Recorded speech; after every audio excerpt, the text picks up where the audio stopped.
Good afternoon, greetings, and welcome to another weekly outlook video. In this video, I'll be showing what I'm expecting to happen in the coming week, especially with the dollar index and the dollar measures this week, purely because of the economic calendar being heavily focused on the dollar. And of course, we do have GBP's CPI on Wednesday, but that will be creating a clarity of some sort on what direction the pound would be moving going into the rest of the week. So I will mainly do a weekly update, an intra-week update, because of GBP in the course of the week. But yeah, let's just go straight into what I'm expecting to happen this week. All right, let's begin with the dollar index as we do. DXY. Actually, let's check it from the IPDA Data Range.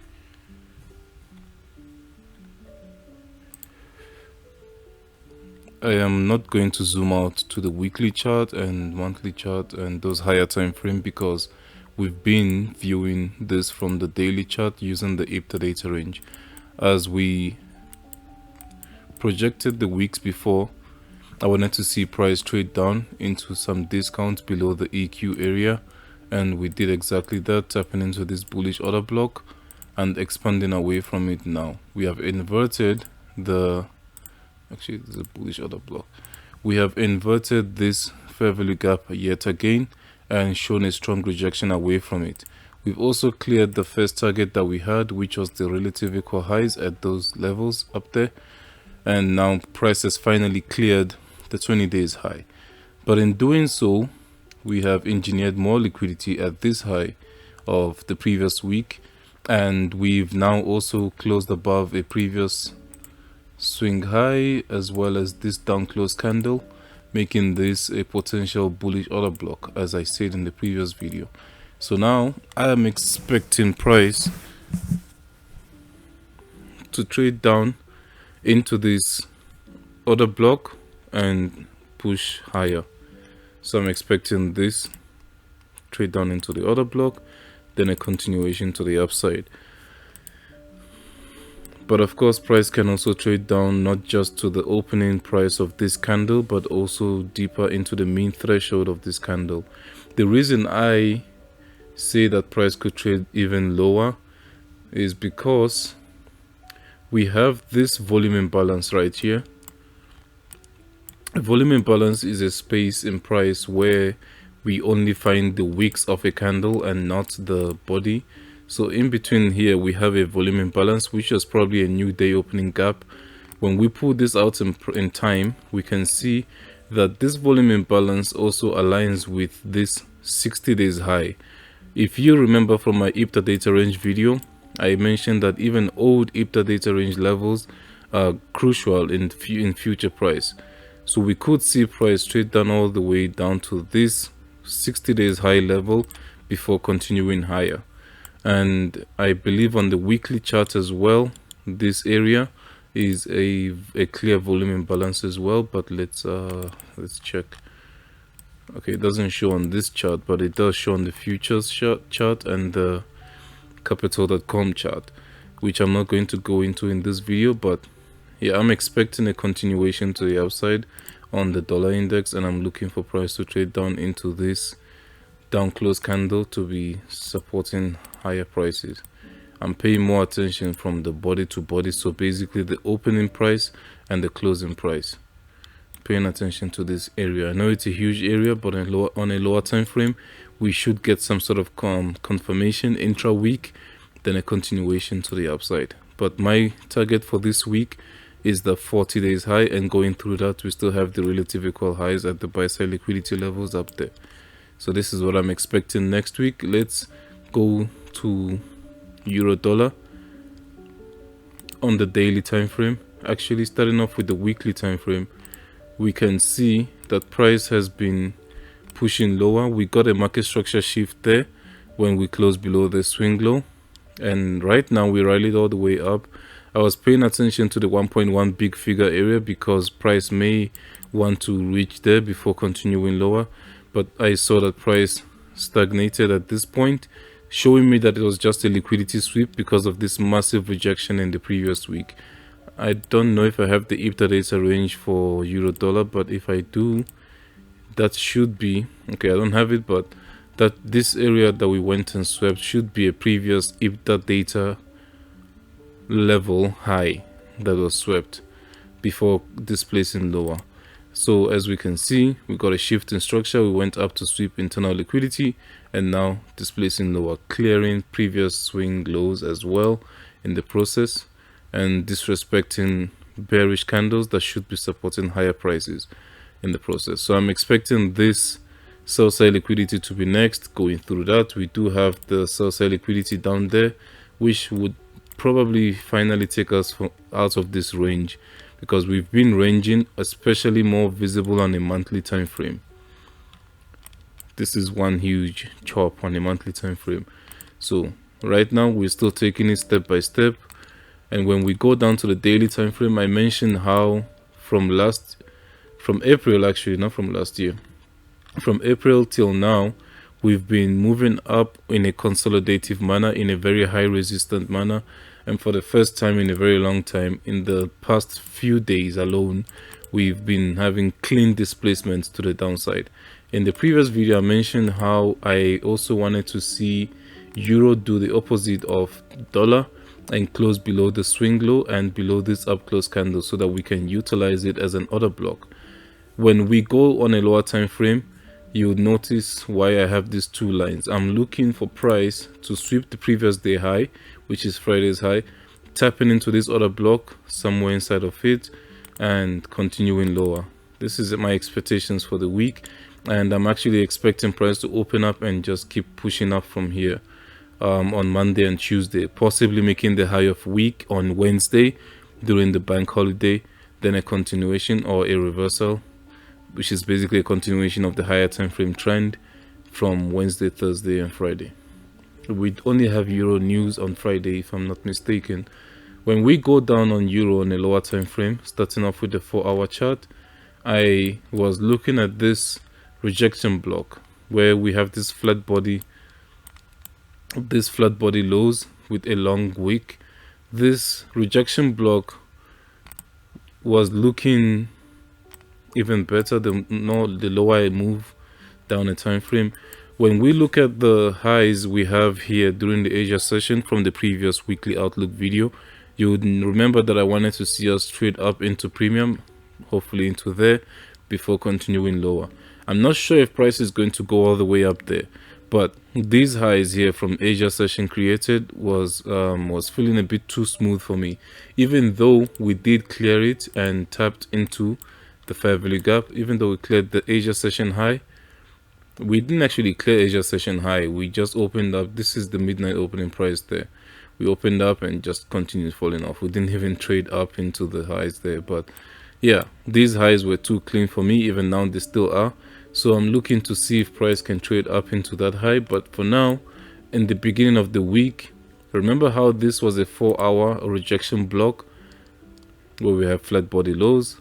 On the 1 hour, it translates to an order block. It's the last down close candle before they push up. So this order block is also coupled with a fair value gap, making me pay attention to it earlier on in the week. So we may see price open up on Sunday, trade lower into this order block, then continue higher. I'm not sure how far up it's going to move here, but we could expect something like so. SMT at the highs with GBP, especially after CPI has happened, then we could see a continuation to the downside, clearing the sell side liquidity from the previous week. Going through that, of course, we have the sell side that we just highlighted from higher time frames there. So this is my expectations on euro dollar. The opposite, the same is true, not the opposite. The same is true with GBPUSD. Going back again to the daily time frame, we still have this drawn liquidity. Well, for me, it's my drawn liquidity. For many people, the drawn liquidity has been met because we have already tapped into the weekly fair value gap that's within this area. So we got a liquidity sweep at the highs. Actually, let me delete this, then use a simple line to delineate the sweep of liquidity. The sweep in liquidity up there, the highs, actually is also an SMT with euro dollar, as we know from the previous weekly outlook video. So we got a sweep in liquidity, we got a displacement. So opening up on Monday, if we have a consolidative day, we could create a potential fair value gap somewhere in here, and CPI could be the one to project to make GBP finally catch up with euro, because right now we already know how close euro is to sweeping this sell side liquidity. When we look at it from the daily, that's the sell side there, it's so close to sweeping it. So CPI could either show us that GBP is truly the stronger asset and bounce from the fair value gap pushing higher, or the CPI could be the one to finally catch up with euro as the sixth sister in a way. So we could see a potential move from here, from this fair value gap here. So I'm going to set an alert to let me know when the Tuesday daily candle has been created there. So I'm looking out for a possible daily fair value gap there, and a continuation lower, at least into this daily fair value gap. I was mentioning earlier that the weekly one has already been tagged because of exactly this. We have the weekly fair value gap there, and we have this weekly order block. So there's a chance that we could tap into it and project higher. As I said, GBP right now is currently stronger than euro and has been holding the strength for weeks now. This is like 1, 2, 3, 4 weeks, an entire month of GBP's strength. So we could see price come down into the daily gap, which is coupled with the weekly order block and around the consequent encroachment of the weekly fair value gap, then project higher from there. But if we do break through it after CPI and close below the daily fair value gap, then that could show us, as I said, a continuation to the downside. So that's something I'm interested in seeing how it plays out. I'm not going to really be trading it much, but I'm curious to see how price plays out. Let's delete that, realign the hourly chart to make things a little cleaner. So yeah, that's what I'm expecting. I have no visible PDRA yet. I could obviously mention probably mitigation blocks or breakers that I would be paying attention to hold price lower, but I'm more curious to see the daily fair value gap be created to be the one to hold price lower. And then after this area, we will know exactly, well, we will know where the pound is more likely to move to as compared to euro. So that's my expectation on the dollar measures. I have already scanned through the exotics that I would normally pay attention to, and none of them are actually clean for me at the moment, so I'm not going to be covering any exotic pairs in this video, at least for now. Probably until Wednesday, when GBP has shown us something clearer, then we could probably frame a trade in one of the GBP pairs there. For now though, I am curious and interested in seeing how Nikkei or Japan 225 plays out, because I've been watching it for some time from the monthly time frame. On the monthly chart, we have this potential order block because this is the last up close candle that swept liquidity, got a displacement and closed below the opening price. So price has traded into that opening price, and again here on the weekly chart, it doesn't look like much but just a breaker. It looks like we swept a high, displacement below a low, and we're not using this as a possible breaker for supporting lower prices. On the daily time frame, we don't see much either, but on the 4-hour and lower time frame, we've been clearing the sell side liquidity levels. We actually cleared 2 sell side liquidity levels that I was paying attention to. This relative equal lows down there and that swing low. We actually finally swept it on Friday. So continuing or moving forward, I'm paying attention to this opening price of this candle here on the 4-hour, which is the 35,582 level. Looking for that area or that level in price to support lower prices. I'm looking for a continuation of this possible market maker sell model on Japan 225 or Nikkei over there. So that's all I have for now. If you have any other pair you would like me to cover, if you have anything else that you would like to see me cover or go through, please do let me know in the comment section below. For now, stay safe. Happy Father's Day. Thank you for the 200 subscribers. Don't forget to like this video while you're at it, and good luck and good trading.